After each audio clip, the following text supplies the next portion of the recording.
नमस्कार, आपण पाहतात न्यूज मराठी आणि आता बातमी आहे गणेशोत्सवासंदर्भात। गणेशोत्सव आनंदात साजरा करा, पण कायद्याच्या चौकटीत राहून करा, असं आवाहन जेजुरी पोलीस स्टेशनचे प्रभारी अधिकारी दीपक वाकचौरे यांनी केले। पुरंदर तालुक्यातील निरा येथे गणेशोत्सवाच्या पार्श्वभूमीवर जेजुरी पोलीस स्टेशन, निरा ग्रामस्थ, निरा परिसरातील गणेश मंडळे त्याचबरोबर पोलीस पाटील यांची एक संयुक्त बैठक पार पडली। या बैठकीमध्ये गणेशोत्सव शांततेने साजरा करण्याचं आवाहन जेजुरी पोलीस स्टेशनचे सहाय्यक पोलीस निरीक्षक दीपक वाकचौरे यांनी केले।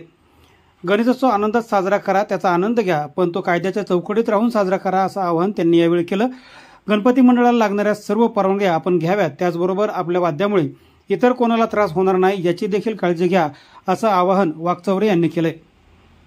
मी सहाय्यक पोलीस निरीक्षक दीपक वाकचौरे, जेजुरी पोलीस स्टेशन। आज आपण निरा येथे येणाऱ्या आगामी 2024 गणेशोत्सवानिमित्त सर्व मंडळाचे पदाधिकारी, पत्रकार मंडळी, डॉल्बी मालक सर्वांची आपण मीटिंग घेतली आहे। सर्व आपण मंडळानं आज आवाहन केलं की गणपती उत्सव 2024 हा शांततेत आपला साजरा करायचा आहे। पोलीस तुमच्या सगळ्या उत्सवामध्ये सहभागी आहोत।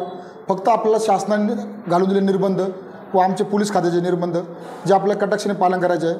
मंडळाने ठरवल्याप्रमाणे निरा येथे कुठे डॉल्बी वाजणार नाही। सगळ्यांकडे झांज पथक या गोष्टींचा किंवा जे सांस्कृतिक वृद्ध आहे याचा उपयोग केला जाणार आहे। तर सगळ्यांनी गणपती उत्सव शांततेत साजरा करावा, कोणत्याही कायद्याचं उल्लंघन होणार नाही याची सगळ्यांनी दक्षता घ्यावी। सर्वांच्या या उत्सवामध्ये आम्ही सहभागी आहोत। सगळ्यांना या उत्सवाकरता शुभेच्छा।